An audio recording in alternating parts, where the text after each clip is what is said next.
우리가 물론 이제 소아정신과에서는 아주 어렸을 때부터 그 아이의 특성을 이제 알 수 있는 여러 가지 검사가 있지만 어리게 잡아도 초등학교 1학년이 돼야지만 성격 검사와 적성 검사를 할 수가 있는 거고 IQ, 인지기능 검사는 6살 이상이 되어야지만 의미 있는 결과를 도출할 수가 있습니다. 근데 요즘에는 뭐 영재교육이니 뭐니 해가지고 이미 2~3살이면은 다 저기 유치원 보내잖아요. 그러니까 6살이 되기 전에 이미 부모 자녀 사이에서 너무 많은 그 문제들이 일어나요. 그때서부터 어떤 이제 서로를 이해하는 벽이 생기기 때문에 그럼 그 갭을 어떻게 메꿀 것이냐. 안녕하세요. 반갑습니다. 저는 이름은 양창순이고요. 정신과 의사입니다. 다른 정신과 의사하고 조금 다른 점은 제가 이제 명리학 주역을 공부해 가지고요. 그것을 정신의학하고 이제 접목을 해서 임상에서 상담에서 활용하고 있습니다. 부모 자녀 관계의 문제가 뭐냐 하면은요. 서로가 서로를 선택할 수 없어요. 부모님의 입장으로서는 아이가 말도 잘 듣고 공부도 잘하고 뭐 운동도 잘하고 기타 등등 기대치를 다 채워줄 수 있는 자녀를 갖고 싶은 거고 아이의 입장은 뭐냐면은 부모님이 경제적으로 풍요로운 것은 물론이고 나한테 잔소리도 안 하고 나를 사랑해주고 그런 부모님을 이제 바라는데 그러다가 이제 안 되면은 서로 그 분노를 이제 표현하게 되는 것이죠. 우리가 서로가 서로를 선택할 수는 없지만 우리가 노력하면은 서로 행복하게 살 수는 있습니다. 가장 중요한 것이 서로 알아야 되는 것입니다. 우리가 그 유명한 말 있잖아요. 아는 만큼 보인다. 그럼 무엇을 알아야 되느냐? 저는 크게 2가지를 알아야 된다고 생각을 합니다. 첫째는 부모가 나 자신과 자녀들에 대해서 어떠한 편견과 선입견이 없이 명확하게 아는 것이 필요합니다. 그래서 저는 부모님들께 말씀드리는 게 우리가 금강산에 가가지고 왜 한라산이 아니냐고 하지 않잖아요. 한라산에 가서 왜 금강산이 아니냐고 하지 않잖아요. 그런 것처럼 내 아이가 금강산인지 한라산인지 남산인지 아는 것이 중요하고 또 하나는 부모 자신도 내가 남산인지 무등산인지 아는 것이 중요하다고 말씀을 드립니다. 그리고 2번째는요. 부모 자녀 관계가 어떤 것인지에 대한 이해와 수용이 필요하고 어떻게 하면 그 부모 자녀 관계를 잘 맺을 수 있는지에 대해서 알아야 된다고 말씀을 드립니다. 그럼 어떻게 나와 내 자녀에 대해서 알 수 있는가? 내가 스스로 살펴보고 알 수 있으면 참 좋죠. 근데 그러기에는 너무 시간이 많이 걸립니다. 그래서 그것을 도와주는 학문이 정신의학과 심리학이에요. 그러면 어떤 과정을 거쳐서 알게 하느냐 하면은 우리가 상담을 하면은 내가 나에 대해서 얘기를 하잖아요. 그러면은 그 내담자가 자신에 대해서 얘기하는 것을 토대로 정신과 의사와 심리학자가 이제 판단하고 평가를 해주죠. 그리고 조금 더 구체적인 이제 데이터가 필요하면은 쉽게 말씀드리면 이제 심리 검사를 하게 됩니다. 심리 검사는 여러 가지 종류가 있어요. 그냥 의식적으로 내가 어떤 사람인지 아는 그 검사와 더불어서 나도 모르는 나의 모습을 아는 이제 심층 심리 검사가 있는데요. 그 2가지를 합하면은 내가 어떤 사람인지 알 수가 있어요. 근데 문제는 뭐냐 하면은 이 정신의학과 심리학으로 아는 나의 모습은 어쨌든지 간에 내가 생각하는 나거든요. 그러니까 내가 모르는 나의 어떤 부분이 좀 누락이 될 수가 있는 것이고, 그 다음에 이제 검사를 하지 않고 그냥 상담을 통해서 이제 자기를 알아가면은 장점은 뭐냐면, 내가 이렇게 나날이 나에 대해서 알게 되는구나. 아주 뿌듯함이 있죠. 하지만 한편으로는 조금 이제 시간이 많이 걸리는데 제가 이번에 이 명리휴가를 쓰게 된 이유가 뭐냐 하면은요. 우리가 물론 이제 소아정신과에서는 아이가 아주 어렸을 때부터 그 아이의 특성을 이제 알 수 있는 여러 가지 검사가 있지만 아무리 나이를 어리게 잡아도 초등학교 1학년이 돼야지만 이제 그 성격 검사와 적성 검사를 할 수가 있는 거고 쉽게 얘기하는 IQ 인지기능 검사는 6살 이상이 되어야지만 의미 있는 결과를 도출할 수가 있습니다. 근데 요즘에는 뭐 영재교육이니 뭐니 해가지고 이미 2~3살이면은 다 저기 유치원 보내잖아요. 그러니까 6살이 되기 전에 이미 부모 자녀 사이에서 너무 많은 그 문제들이 일어나요. 근데 아이들은요, 태어나서부터 잠자는 거, 먹는 거, 소리라든지 감각에 민감한 정도를 통해 가지고 내가 어떤 사람인지 어떤 특성을 가지고 있는지 있는지 그것을 보여줍니다. 근데 부모님이 어떤 편견과 선입견이 없으면 아, 이 아이는 조금 민감하구나, 이 아이는 조금 느긋하구나 알 수가 있는데, 사실은 여성이 그 임신하고 출산하는 것이 굉장한 스트레스입니다. 그 어머님이 아이를 낳고 나서 그 몸을 회복하는데 걸리는 시간이 최소 1년은 필요해요. 근데 1년 동안에 아이는 우유도 먹여야 되고 젖도 먹여야 되고 너무 많이 힘들잖아요. 그러니까 너무 힘들기 때문에 이 아이는 왜 이렇게 예민해? 이 아이는 왜 이렇게 짜증이 많아? 그때서부터 어떤 이제 서로를 이해하는 벽이 생기기 때문에 아이들이 보내는 나는 이런 사람이요 하는 그 메시지를, 신호를 좀 이렇게 놓치는 경우가 있다는 것이죠. 그래서 그럼 그 갭을 어떻게 메꿀 것이냐? 그것이 이제 그 명리학인데요. 제가 공부를 해보니까는요, 이 명리학이 굉장히 그 매력적인 학문입니다. 그리고 우리가 흔히 일반인들이 아는 것처럼 통계학도 아니고요, 결정론도 아니고요.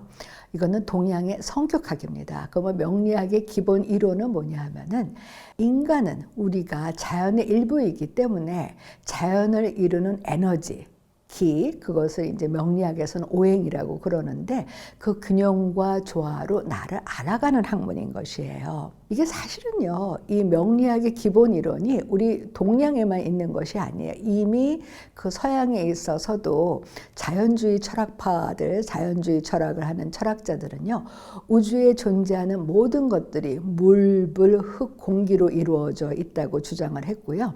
의학의 아버지라고 하는 히포크라테스가 이미 사람은 차갑고 건조하고 뜨겁고 습한 4가지 체액으로 이루어져 있다고 그랬는데, 명리학적으로 좋은 사주는 무엇이냐 하면은요, 좋은 집이라는 건 어떤 집이에요?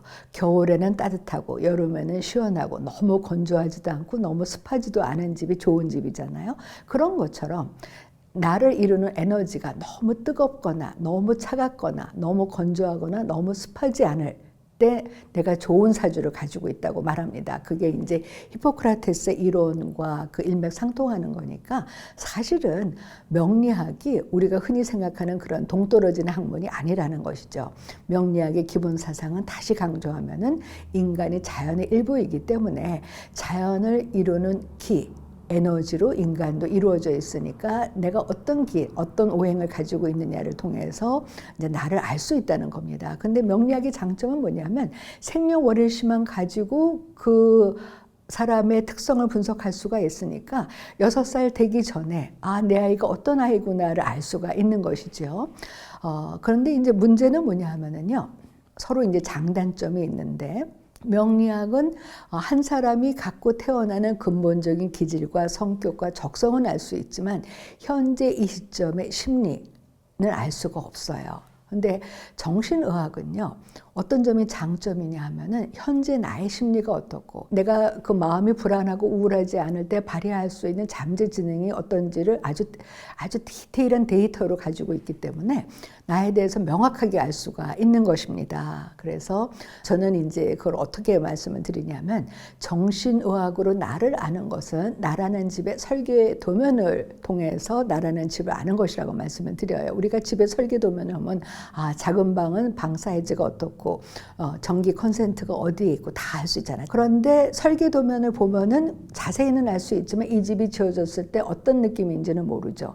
그것을 알 수 있는 것이 이제 명리학이에요. 그래서 명리학으로 나를 아는 것은 내 집의 입체 도면을 보는 것과 이제 같은 것입니다. 그래서 사실은 나라는 집이 어떤 집인지를 알기 위해서는 입체 도면과 설계 도면을 같이 보면 알 수 있는 것처럼, 명리학과 정신의학을 접목을 했더니요, 한 개인에 대해서 아주 그 통합적인 정보를 알 수가 있게 되더라고요. 사실 정신의학이나 명리학의 그 공통점은 뭐냐 하면은, 두 학문 모두 다 나를 제대로 알고 내가 지금 장점은 무엇이고 보완해야 하는 단점은 무엇인지 그 단점을 보완할 수 있는 이제 지혜를 주는 학문인데, 서로를 이제 그 통합을 하면은 아주 이해할 수가 있죠. 그래서 이제 이렇게 말씀드릴 수가 있어요. 예를 들어서 명리학으로 나를 아는 것은 내가 마이크인지 컴퓨터인지를 아는 것이고, 정신의학으로 아는 것은 이 마이크가 내가 그동안 사용을 안 해서 깨져 있는지, 컴퓨터가 좀 내가 그동안 청소를 안 해서 좀 지저분한지, 그것을 아는 것이라고 이제 말씀드릴 수가 있습니다. 근데 제가 임상에서 써보면은요, 어떤 분들은 정신과적으로 검사한 거와 명리학적으로 검사한 거가 비슷한 분이 있는가 반면에 정신과적인 검사와 명리학적인 결과가 다른 분이 계세요. 그런 분들을 참 많이 만나는데요. 어떤 분은 굉장히 우울하다고 찾아오셨어요. 내가 이 세상에서 제일 못난 것 같다. 근데 사실은 사회적으로는 너무 열심히 사시는 분이고 많은 것들을 잃은 분이었어요. 근데 자기는 아니라는 겁니다. 쭉 상담을 해보니까 역시 이분도 성장 과정에서 부모님이 너는 맨날 못났다고 이제 야단만 치신 거예요.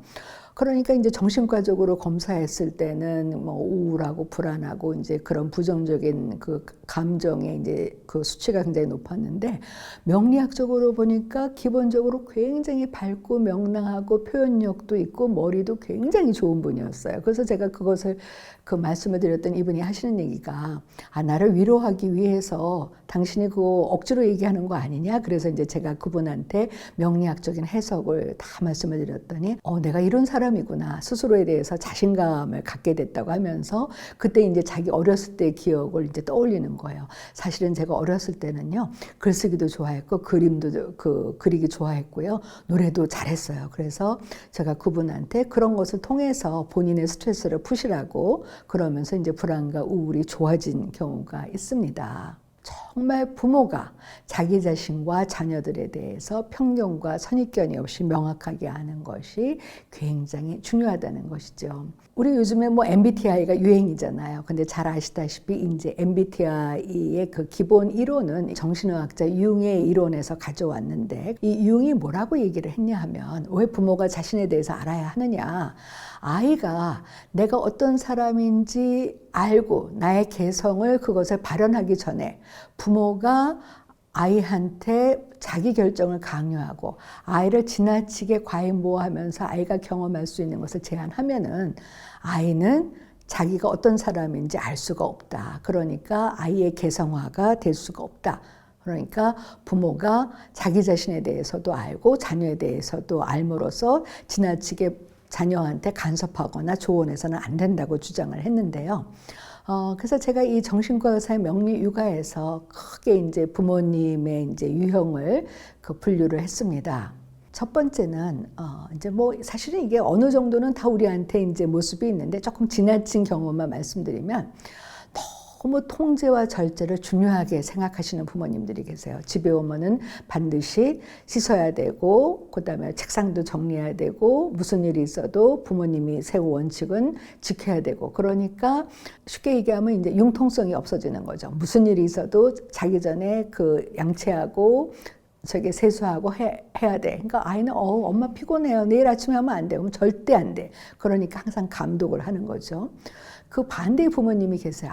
그냥 니네들이 알아서 해. 그냥 뭐 씻고 싶으면 씻고 말고 싶으면 말고, 그렇게 그냥 자유방임하는. 근데 이 부모님들의 특성은 제가 쭉 상담하면은 일관성이 없어요. 어떤 때는 그냥 씻어야지 그러다가 어떤 때는 그냥 맘대로 해. 그러니까 아이가 도대체 뭐가 옳은 건지 잘 모르는 거죠. 또 이제 세 번째는요, 부모님이 너무 목표 지향적인 분이 있어요. 너는 무슨 일이 있어도 대학은 어디를 가야 되고 직업도 어떤 거를 해야 되고, 아주 목표 지향적이고 그 목표를 달성하기 위해서 아이한테 끝없이 간섭하시는 분들이 계세요. 그런데 이런 분들을 보면은 본인이 굉장히 사회적으로 성취하신 분들이에요. 야망도 높은 분이니까 나도 내가 이룬 성취와 지금 현재 위치에 만족을 못해. 나는 더 올라가야 돼요. 그러니까 나도 이러니까 너도 그래야 돼. 그러니까 아이한테 계속해서 너는 성공해야 돼 압력을 넣고 이제 간섭을 하는 것이죠.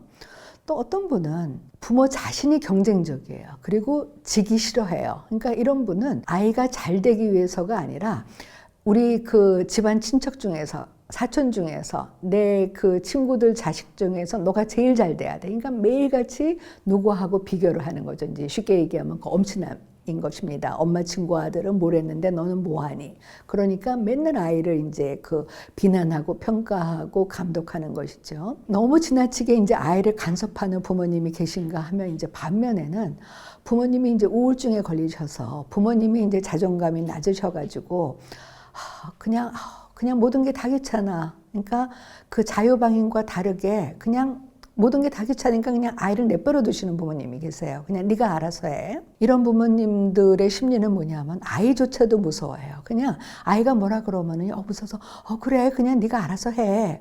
그러니까 이제 아이가 막 부모 위에서 군림하려고 하는 것이죠. 이제 가장 문제가 뭐냐면 부모님이 이제 성격적인 문제가 있으셔서 자기 그 감정을 잘 조절하지 못하시는 분들이 계세요. 아주 충동적이고 성인이 됐지만 충분히 이제 성인으로 좀 성장하지 못하신 분들이 있죠.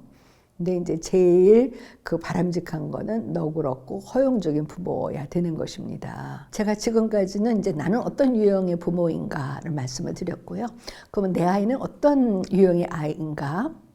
근데 사실은요, 부모는 어느 정도 성장해서 그 틀이 갖춰져 있지만 사실 아이는 굉장히 정신적으로나 심리적으로 유연하기 때문에 그 환경이나 부모의 영향력에 따라서 얼마든지 많이 변화할 수가 있어요. 근데 조금 더 이제 구체적으로 살펴본다면 태어날 때부터 책임감과 인내심이 강한 아이들이 있습니다.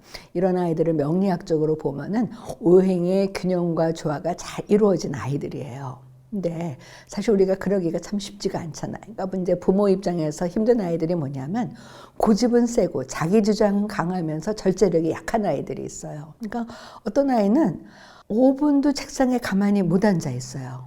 그러면서 그러면은 숙제를 하기 위해서 우리 그럼 오늘 5분만 앉아 있고 내일 10분 하는 걸 연습하자. 그러면 이 아이 하는 얘기가 자기 싫다는 거예요.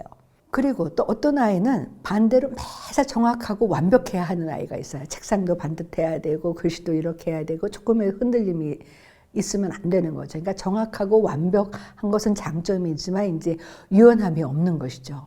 그리고 목표지향적이고 현실적인 아이가 있어요. 그러니까 이런 아이들은 우리가 요즘에 뭐 T타입이냐 F타입이냐 그러는데 T타입이니까 자기가 추구하는 목표는 잘 이룰 수 있지만은 이제 인간관계에 있어서는 자칫하면 이제 자기중심적이라는 얘기를 들을 수가 있죠. 그리고 부모님들도 경쟁적인 부모님이 계시지만 아이도 타고나기를 아주 남하고 비교해서 자기가 조금이라도 지는 것 같으면 못 견디는 아이가 있어요. 그리고 친구도 좋고 싫음이 분명해서 조금이라도 싫은 아이들하고는 이제 아주 인간관계를 못하는 아이가 있고 반대로 굉장히 자유분방하고 독립적인 아이가 있습니다. 대개 이제 이런 아이들의 특성을 보면 예술적인 소양이 굉장히 뛰어나요. 어떤 사회 관습, 부모의 권위에 대해서 이제 저항하면서 자기가 하고 싶은 것을 이제 마음껏 표현하게 하는 것인데 부모님이 이 아이의 그런 예술적인 소양을 알고 그것을 이제 키워주면 굉장히 좋은데 너는 왜 이렇게 이제 산만하냐, 뭐하냐 그것을 절제하게 되면 이제 문제가 생긴 것이죠. 아까 제가 부모님의 유형 중에서도 이제 가장 문제가 부모님이 좀 충동적이고 미성숙한 부모님의 문제인 것처럼 아이들의 경우에도 타고나기를 조금 기질이 즉흥적이고 충동적인 아이가 있어요. 또 어떤 아이는 굉장히 타고날 때부터 회피적이고 소극적인 아이가 있는데 이런 아이들은 부모님이 빨리 발견을 하시면은요 그것을 보완할 수 있는 방법을 찾아갈 수가 있는 것입니다. 근데 이제 이 명리학이 우리한테 어떤 도움을 주느냐 하면은요 사실 우리가 살아가면서 가장 힘든 거가 내가 완벽했으면 좋겠어요. 모든 것들을 잘 했으면 좋겠는데 자기 기대치에 자기가 못 미치기 때문에 자기 불만도 많고 그러니까 그 주위에 있는 사람들도 다 마음에 안 드는데 명리학에서 그것을 얘기해 주고 있는 것입니다. 이 세상에서 완벽한 사람은 없다. 즉 완벽한 부모도 완벽한 자녀도 없다. 제가 부모님들한테 이 명리학의 기본 이론을 가지고 부모님도 완벽할 수 없고요. 자녀도 완벽할 수 없습니다라고 말씀을 드리면 이제 이해를 하세요. 우리가 흔히 이제 명리학의 기본 이론이 사주 팔자인데 사는 이제 4가지라는 거고 주는 기둥주자입니다. 해, 월, 일, 시로 해가지고 4가지 기둥이 형성이 되는데 기둥이 4개가 있으면 어떻게 돼요? 집이 형성이 되잖아요. 그럼 팔자라는 건 무엇이냐면 그 사주로 인해서 형성된 나만의 집에 가득 찬 기운, 에너지를 말씀을 드리는 거예요. 그러니까 흔히 얘기하는 것처럼 사주 이퀄 팔자는 아닌 것입니다. 그러니까 제가 이제 늘 사주는 못 바꿔도 팔자는 바꿀 수 있다고 말씀드리면 이제 어떤 분들은 아니 사주 팔자가 똑같은 건데 어떻게 그런 얘기가 나오느냐. 내가 태어난 해, 월, 일, 시 사주는 못 바꾸지만 팔자는 에너지이기 때문에 내 마음가짐에 따라서 얼마든지 바꿀 수 있다는 거죠. 예를 들어서 집이 너무 추우면 보일러 켜면 되는 거고, 더우면 에어컨 켜면 되는 거고, 집처럼 우리 마음도 그럴 수가 있다는 것입니다. 이 사주팔자를 구성하는 오행은 모두 22개가 있습니다. 그러니까 사실 우리가 태어날 때 22개를 가지고 태어나면 우리는 잘 살 수 있어요. 근데 문제는 우리는 누구든지 8개밖에는 가지고 태어나지 못해요. 그것을 받아들이는 게 만족이에요. 근데 이 만족이라는 한자가 굉장히 중요한 거가 물이 어디까지 차느냐, 발목까지 차는 것이 만족인 것입니다. 근데 우리는 흔히 이제 목까지 물이 차기를 바라다가 이제 자칫하면 이제 질식이 되는데, 내가 22개 중에서 8개 밖에 내가 못 갖고 태어났구나 하면은 실망하지만, 내가 8개나 있어? 그러면은 이 8개를 가지고 있는 것을 어떻게 활용하지? 그게 이제 안분지족인 것이고, 그렇게 되면은 내가 가지고 있는 장점과 단점을 충분히 알고 그것을 보완하기 때문에 자기의 잠재 역량을 이제 발휘할 수 있는 것이죠. 근데 이것을 못 받아들이면은요, 어떤 아이는 정말 공부도 잘하고 그냥 최고의 학벌을 자랑하는데 늘 자기는 만족하지 못해요. 그러니까 공부는 잘하지만 매일 죽고 싶다는 아이도 있었습니다. 그래서 제가 이제 그 내담자들한테 이 사주팔자에 대해서 이제 설명을 해드리면 이해를 하세요. 그래서 내 사주팔자로 나의 타고난 특성을 알고 정신의학적으로 현재 나의 심리가 어떤지를 알아서 나에 대해서 분명히 알자. 내 자녀에 대해서도 명확하게 알자. 그것이 이제 첫 번째 말씀드리는 아는 만큼 보인다는 거고요. 두 번째가 도대체 그럼 부모 역할은 무엇인가? 부모 노릇은 무엇인지, 어떻게 하는 것이 좋은 부모 역할인지에 대해서 말씀을 드리겠습니다.